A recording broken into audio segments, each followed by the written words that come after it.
लोग कहते हैं इंसान का शरीर सबसे मजबूत किला है, लेकिन अगर उस पर किसी और का कब्जा हो जाए तो वो किला ढह जाता है। आज की कहानी एक ऐसी ही रात की है जब एक पूरा गांव एक भयानक एक्सोर्सिज्म का गवाह बना।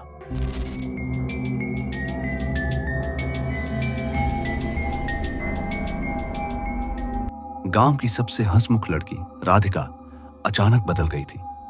जहां वो पहले हर दिन दोस्तों संग हंसी ठिठोली करती थी, अब अकेली अंधेरे में बैठी रहती।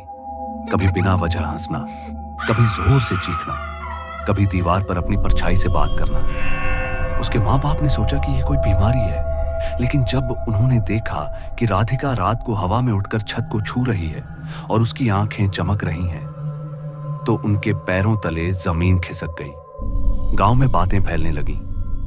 उस पर किसी बुरी आत्मा का साया है। डर के मारे परिवार ने पास के शहर से फादर डोमिनिक को बुलाया।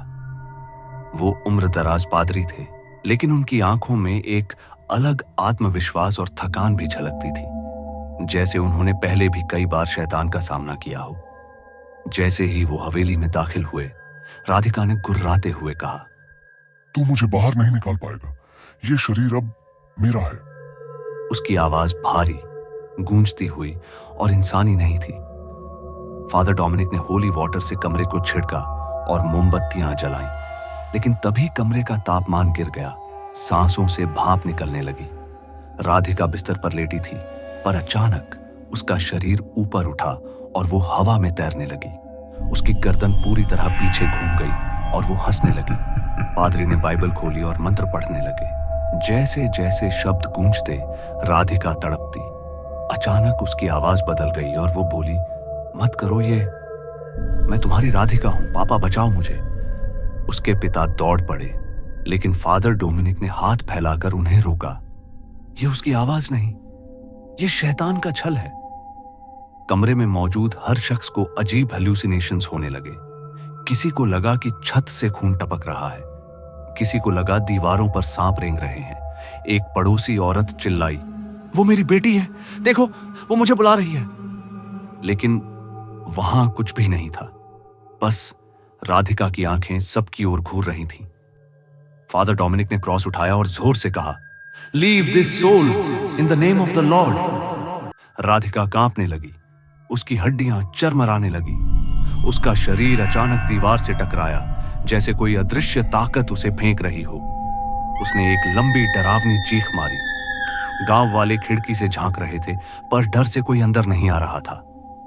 घंटों तक स्ट्रगल चलता रहा, फिर अचानक सब शांत हो गया। राधिका ने धीरे धीरे आंखें खोली।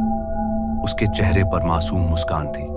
उसने धीरे से कहा, माँ, पापा, मैं ठीक हूं। सब लोग दौड़े उसके पास, लेकिन अगले ही पल उसकी आंखें लाल हो गईं और वो अपने भाई की गर्दन पकड़कर उठ गई। तुम सबको जला दूंगी, एक एक करके। फादर डोमिनिक ने पूरी ताकत से मंत्र पढ़ा। कमरा हिलने लगा, खिड़कियां अपने आप टूटने लगीं। बाहर अचानक आंधी तूफान उठ गया। राधिका हवा में उठी और छत से टकराने लगी। उसकी चीखें पूरे गांव में गूंज रही थीं। पादरी ने आखिरी बार क्रॉस उसके माथे पर रखा और होली वाटर छिड़का। राधिका का शरीर कांपने लगा, उसके हाथ पैर मरोड़ खा रहे थे। फिर अचानक वो जमीन पर गिर गई और बेहोश हो गई। कमरे में अजीब सी शांति थी। मोमबत्तियां अपने आप बुझ गईं। राधिका ने धीरे धीरे आंखें खोली और कमजोर आवाज में बोली, मुझे पानी दो। उसके माता पिता रोते हुए उसे गले लगा लिया। गांव वालों ने चैन की सांस ली, लेकिन फादर डोमिनिक का चेहरा गंभीर था। उन्होंने धीमे स्वर में कहा, शैतान कभी पूरी तरह नहीं जाता, उसने सिर्फ जगह बदली है। तो दोस्तों, ये थी एक्सोर्सिज्म की वो भयानक रात। लोग कहते हैं जिस रात राधिका को छुड़ाया गया था, उस रात गांव की गलियों में किसी और की परछाई घूम रही थी। क्या वो आत्मा वाकई चली गई थी, या आज भी किसी और के अंदर छुपी बैठी है? अगर आपको ये कहानी पसंद आई हो तो लाइक जरूर करना।